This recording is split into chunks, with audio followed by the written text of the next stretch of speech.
Welcome to the EpicureanFriends.com book review of A Few Days in Athens, a story about Epicurus and Epicurean philosophy. Please keep in mind that A Few Days in Athens is fictional, and the author is giving you her own interpretation of Epicurus. In a few cases, she deviates from Epicurus's own views fairly dramatically, but when we get to those, we'll point them out to you clearly. Even more, keep in mind that the participants you're about to hear are giving their own opinions. There are many different interpretations of Epicurus, and we hope this book review will prompt you to study Epicurus for yourself. For those who want to read more about Epicurus, the book we recommend the most is Norman DeWitt's Epicurus and His Philosophy. We also invite you to join us for discussion at the EpicureanFriends.com forum and to listen to our companion podcast, Lucretius Today, which is available at all major podcast sources. Thank you for listening, and we hope you'll enjoy this session, so let's join it now. Welcome to our final session of the A Few Days in Athens book review. First thing I want to do is thank everybody who's been attending the sessions in the past and who's listened to them as well. I've always had a great deal of interest in this book for a number of reasons, and I do think that even though it has some flaws from an Epicurean point of view, it has a lot of good things about it that lend itself to a book review like we've done over the last 16, 17 weeks. And probably in the future as well, we'll come back and do it again. But it's a good way to introduce the topic. There's two major approaches I wanted to bring to the final review here. One was to talk about basically limitations or good things about the book for use in a basic review of Epicurean philosophy. But then just the other thing would be just what is our general reaction to the book and to Frances Wright, and so we can go any direction that anybody wants to. Maybe one thing to start out with would be that the book, to me, does a really good job of giving an atmosphere that I gather when I read about Epicurus in terms of an upbeat, positive, friendly, compassionate group of people who think that philosophy actually has something to contribute to daily life, which we don't always get when we go through philosophy classes and organized teaching nowadays. I'm sure that's not the case in Wisconsin nowadays, but in other places, in my experience, in my college days, it was a very mixed bag, and I do think that Epicurus was sincere about thinking that it's important for just about everybody to have some kind of a frame of reference. And Frances Wright, after the first chapter, I think, and even the first chapter is okay, but she does a very good job, I think, of conveying his humanity and his ability to relate to ordinary people and the practicality of his position. And I think the book does accomplish the contrasting of Epicurus with Stoicism, which is a big topic of discussion that people always are interested in nowadays. And then also at the end here, this final chapter really nails down an Epicurean argument, not exactly for atheism, but for against the sort of standard revealed religion positions that have dominated the world for 2,000 years at least, if not more. So I still have the lingering questions in my mind about how Frances Wright could have written a book like this, which I think is very profound and very just extremely insightful in the 20-year age range, and then not spent very much of the rest of her career talking about Epicurus. And I don't know whether that has to do with whether there were collaborators or other people involved in the writing of it or not, but there seems to be, to me, a lot of fruitful area to read into Jeremy Bentham and apparently others of that era that she was involved with, from Thomas Jefferson on to William, I'm forgetting his last name, William Short. William Short, right? Thank you. Yes, William Short. Thank you, Scott. And others like that who all were thinking in a little bit different direction than we do today.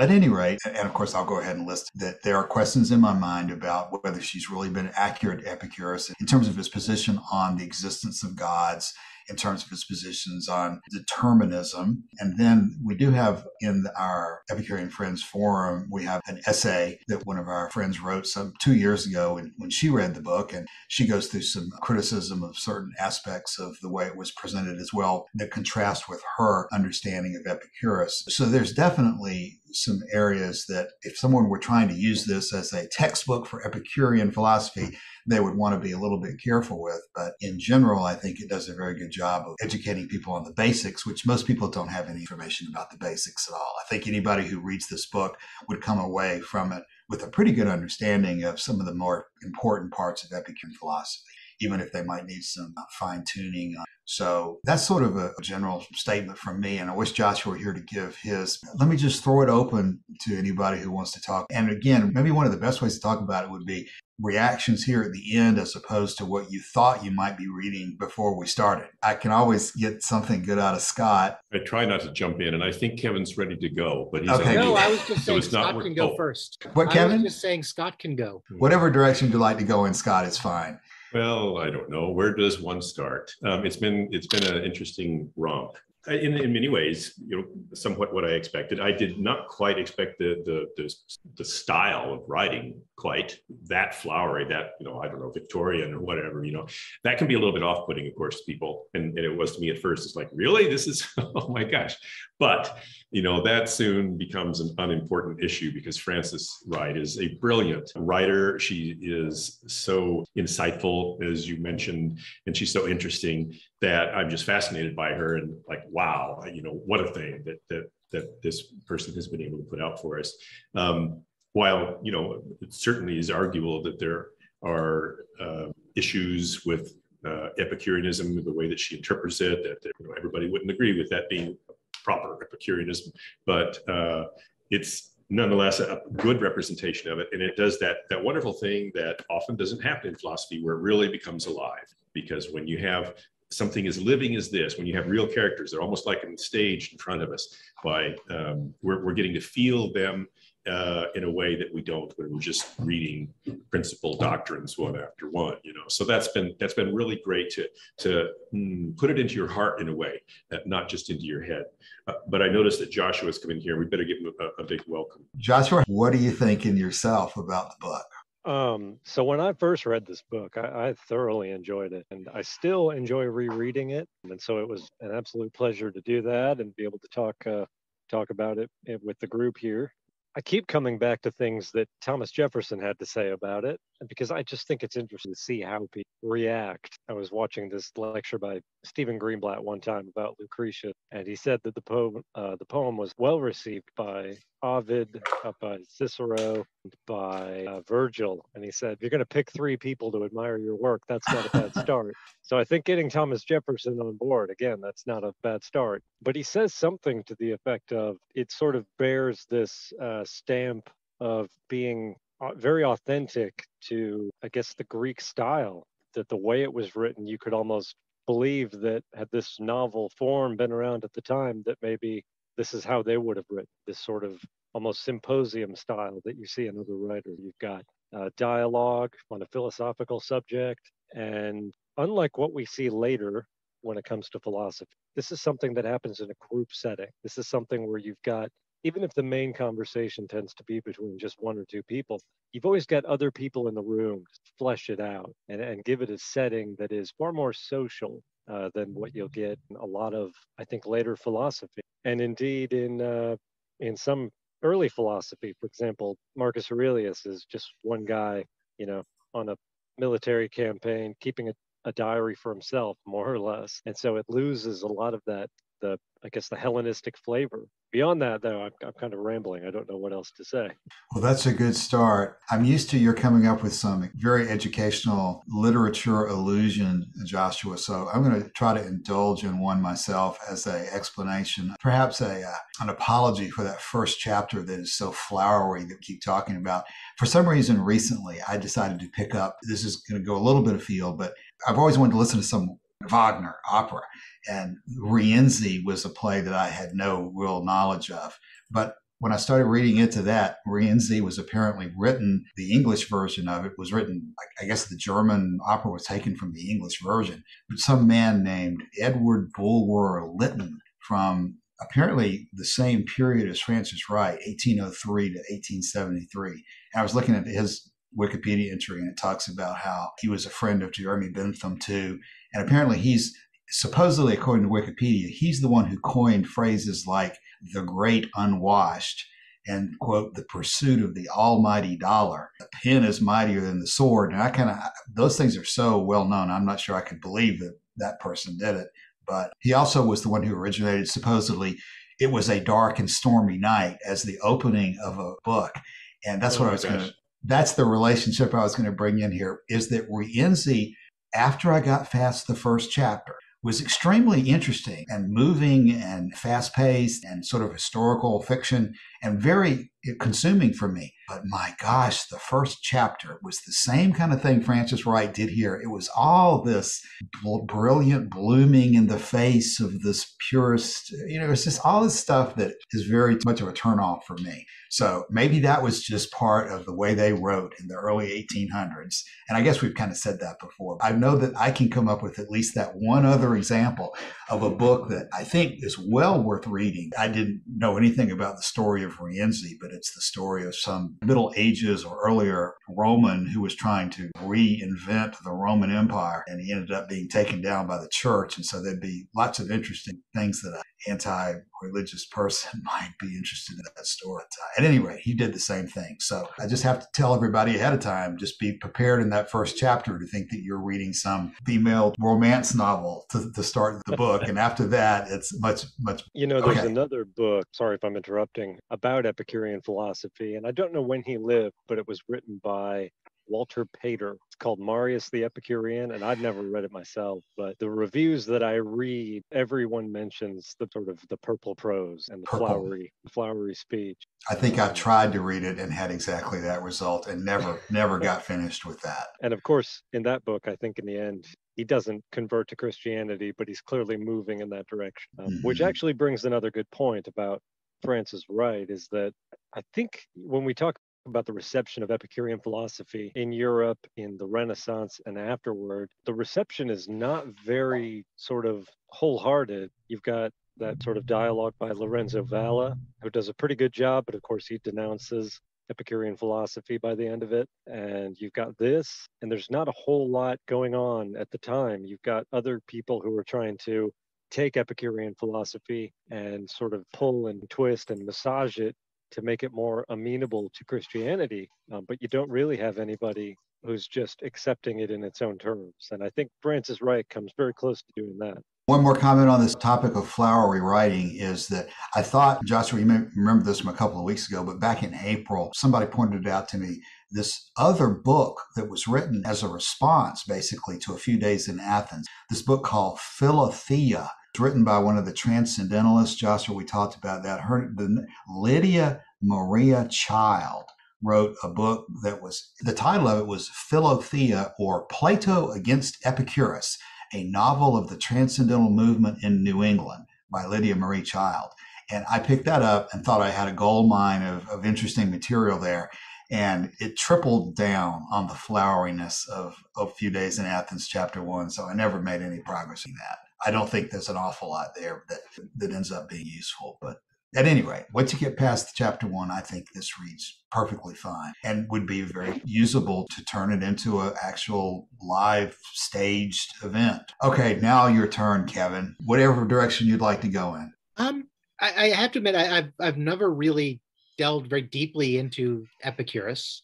I actually, this week, I had to meet some students and do some paperwork. So I grabbed all the books I had in my office to bring them home, because Epicurus is on the syllabus and I have some of the basic readings and some of the basic doctrine. And so what I was struck by is reading the review you sent around. I know the Epicurean view on virtue is different from the Stoics and the Aristotelians and the Platonists, but I've never really tried to figure out how he grounds it in pleasure alone. What struck me reading this, though, was just how different the study of Epicurus is from the Stoics or even Aristotle, right? Because for the Stoics, they assume no one ever got it right. So there's no reason to try and find the real masters. Everybody's trying to work it out on their own. And you wouldn't worry about, if Frances Wright were writing from the Stoic perspective, you wouldn't worry about whether she was true to Cleanthes. You'd wonder about whether she'd found the truths of the universe. And Epicurus, there's this sense in the history of Epicureanism that Epicurus got it right, and we've got to stick to what he had told us, that I find just a stark difference. Beyond that, there are things that I also thought I knew from Epicurus that weren't in Wright, and things that seem to be much more reliant on Bentham and Hume and the sort of the contemporary thinkers of her time. Such as what that you were looking for and didn't see?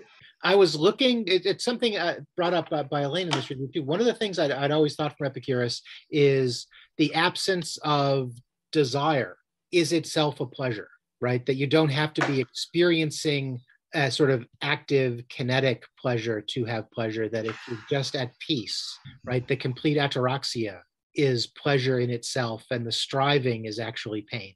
And I didn't find much of that in Wright. And one of the things when you teach Epicurus, one of the starting points is, don't fear death, don't fear the gods, fear and anxiety. And I didn't see a lot of discussion of fear and anxiety in Wright. Both of those points that you've just mentioned there, I think as I hear you say them, Kevin, is probably one of the reasons I like this book so much, because I tend to think that in both of those cases, you're right. That's what you read is very important about Epicurus, is ataraxia and getting away from anxiety and so forth, almost in a psychological, sort of a psychological therapy point of view. That's what people seem to be interested in about Epicurus.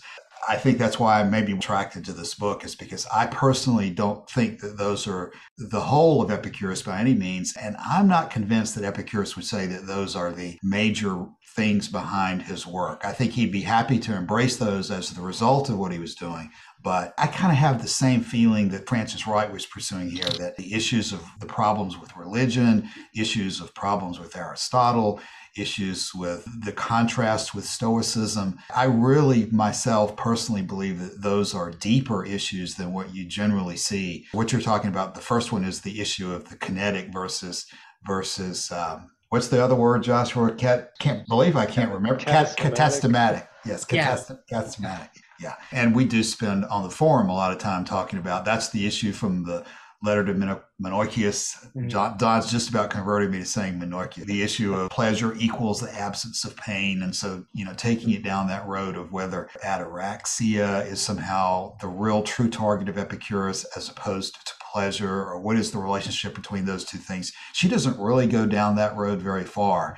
And I think that's the kind of the personal approach I would take as well, is not to go down that road too far. That there's a more practical side of things than that. But yeah, I very much see what you're saying there. I wonder if that's not the fault of, the syllabus. Those 2 points are nice contrasts to the Plato and Aristotle that come before, and a nice setup when you get to Aquinas. If you're just following the structure, you pick those 2 things from Epicurus that stand out and ignore the rest. So I loved reading this, right? Because stuff I didn't know in a framework I thought I did. Kevin, personally, I am obviously not qualified to talk philosophy with professors. My background is not at all in all this, but there are a couple of articles that I think are written by people whose qualifications are good enough to get them in that direction. Actually, there's a treatise called The Greeks on Pleasure by Gosling and Taylor. Those 2 people, Gosling and Taylor, I think are pretty well recognized in the academic community. But the real article for somebody that I always point to who's interested in this, there is an article out there by a Russian by the name of Boris Nikolsky that he says was inspired by reading Gosling and Taylor's book. And he goes into his perspective on this catastematic versus kinetic distinction. And he argues, and of course, since I agree with him, I think he's persuasive, but he argues that that is a overlay that occurs to some extent from Diogenes Laertius because of the intervening years of Stoicism. He says there's a philosopher, Carneades, that he says has a framework of analysis that when Diogenes Laertius was compiling his lives of all these philosophers, he was attempting to answer basically the same questions about each one of them, taking them systematically, which is a brilliant way to do it, very smart way to do it. But Boris Nikolsky's article, I think, does a really good job, again, based on Gosling and Taylor's book, arguing that the catastematic kinetic distinction is not nearly as important as virtually every modern commentator wants to talk about. So that's just one of those things that's out there in the background for somebody really interested in it. Back to who? Back to Scott? Back to Joshua? Joshua, what about the just general topic of how well suited this book is or is not to a book review type format that we did over the last 15 weeks? I think it worked rather well, I hope. I think one of the challenges you might run into here is because we break it up on a chapter by chapter basis, and some chapters have a lot of, kind of getting in real deep into the underlying framework of the philosophy, and then some of the chapters don't have nearly as much. For that reason, it might make sense to partition somewhat differently. I don't know how, though, but I guess that would be the main. I think it was 13 and 14. We did combine those two because I think it was chapter 13 maybe that was extremely short, but there clearly is an uneven weighting of depth between the different chapters. Some of the chapters are extremely deep and some are much less so. Then for, I think, perhaps literary reasons, I guess the Greeks had a sense that any good story had the agon, which is the conflict, and the protagonist is on one side of the conflict and the antagonist is on the other side of the conflict.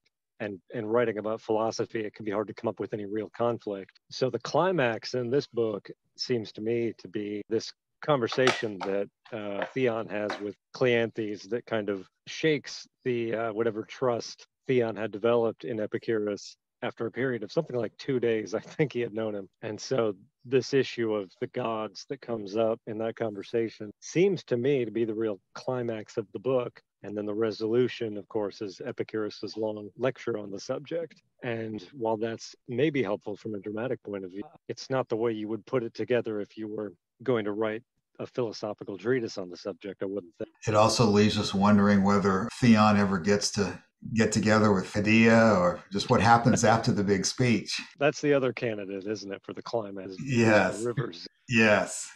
I have to admit, I liked that bit, though, because throughout there's always what the other schools, the Stoics in particular, would call this the simple sensual pleasures that you're supposed to avoid, but there's no shame, there's no guilt about whether Theon and what is her name at the end? Medea get together or not. I mean, or whether there's attraction or not, right?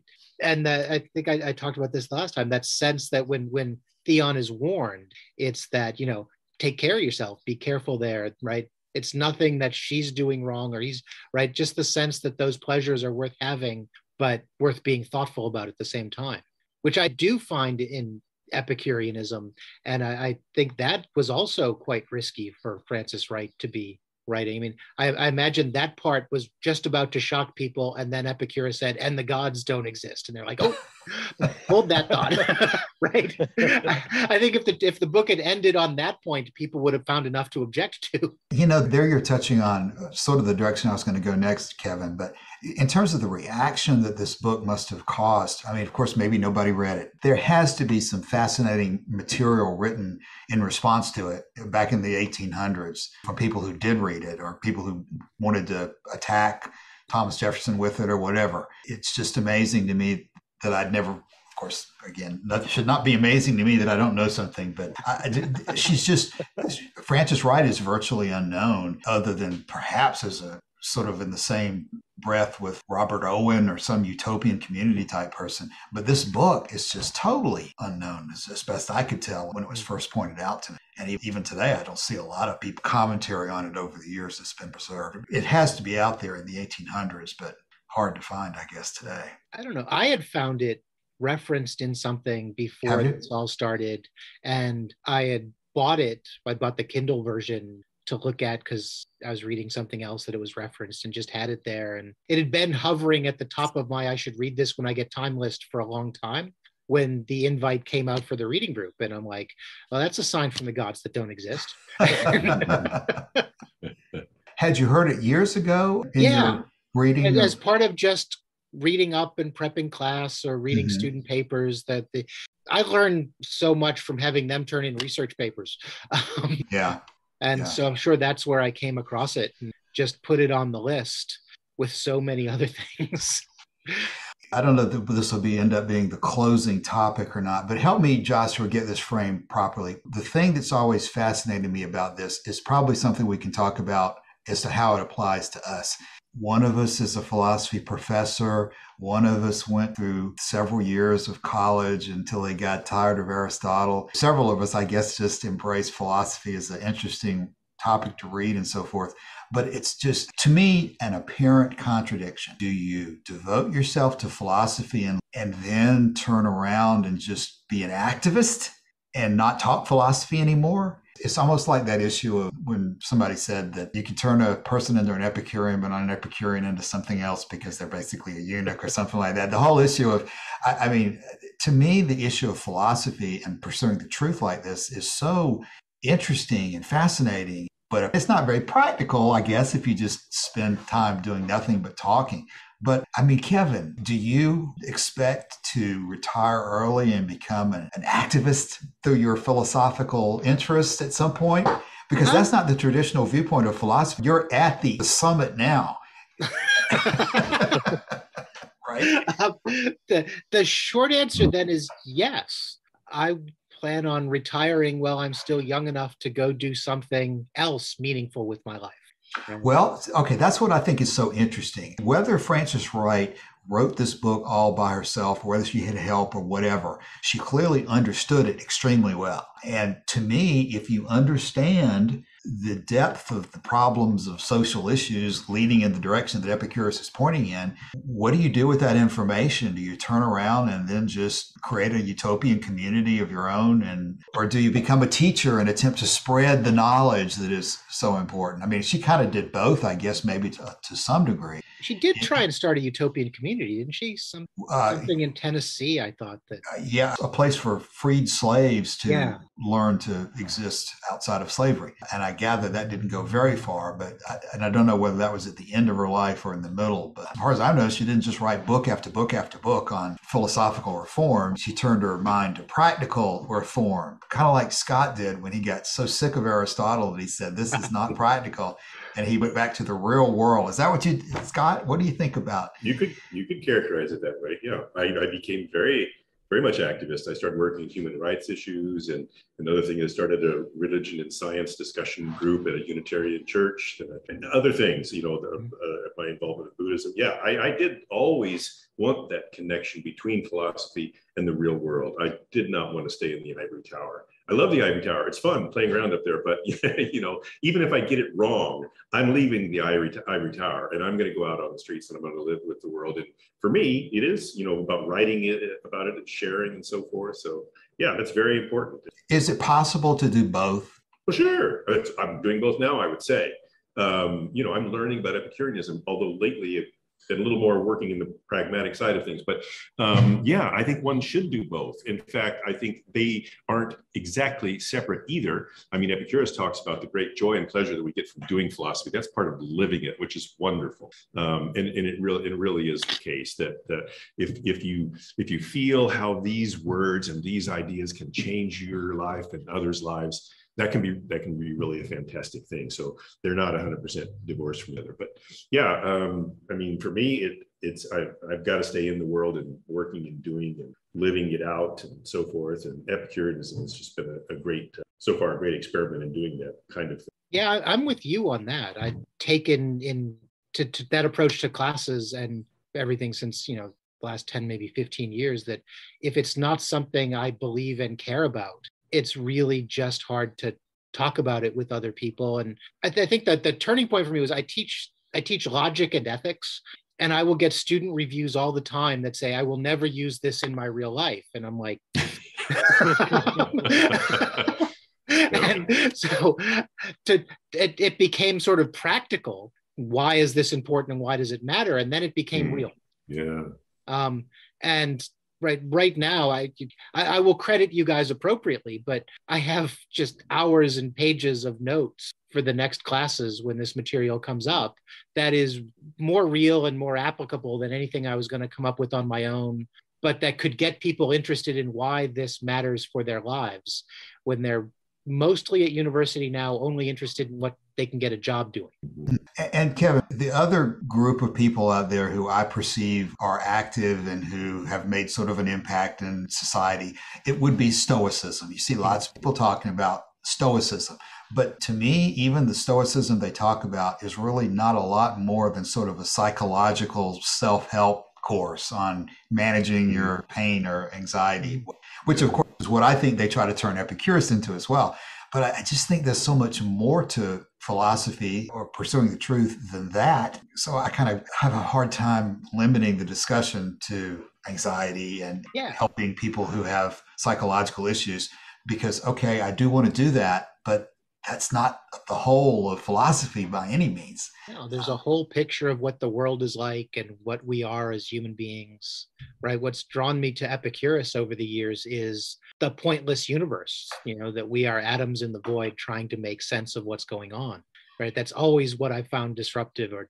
I've never been able to get on board with Stoicism for the opposite reason, their belief that everything is fated, everything is good, everything's determined. Just if it's true, that really is depressing. And to me, that's why they've largely jettisoned the moorings of Stoicism from what they talk about nowadays, because they don't really pay much attention to that anymore in the Stoic circles on the internet or the practical application of it. I think with the Epicurean philosophy, you can do both. You can get the benefit psychologically, but there's no reason that the great majority of the viewpoint of the nature of the universe isn't continually valid today. Can I ask a question I've always wanted? Can you be a perfect Epicurean? And what would You'd that have to know what it is first. Yes. What would it mean? Perfect. I mean, But it's first one of those problem. things I've always, the Stoics hold out this idea, you can be the perfect sage, you can get it right. And I've always wondered with Epicurus whether there's really no totally right answer, that there's always going to be vagueness around the edges and there's always going to be a little bit of striving, and right, there's no perfect endpoint. But I don't know if that's true. I would say that that's probably true, Kevin, and that maybe takes you back into the discussion of whether the Epicurean gods are real or sort of idealistic things to aim for. But I would certainly think that Epicurus took the position that being human means that you're going to be struggling. And so again, that would be, what's your definition of perfect Epicurean? If you're with these guys who say that ataraxia and aponia, that a state of being absolutely without pain and absolutely without disturbance is the goal, then I'm totally convinced that is unreachable for humans. But that's why I don't think that Epicurus really meant that as his goal, other than as sort of a abstraction of an Epicurean God or what we would like to achieve. We want to get as close to that as possible. But I can't imagine he would say that you could completely achieve that as a human being, because we just don't have the ability to do the things that the gods do, but we can compete with them, I guess, is the thing about competing with Zeus. But as far as actually achieving it, I don't see Epicurus. To me, that would be a very demanding and intimidating situation. And I just don't see him being demanding and intimidating in the same way that the Stoics would be. Mm-hmm. Joshua. On the issue of Epicurean perfection, I wouldn't even really know how to start talking about that. I think I tend to agree with you. I don't think that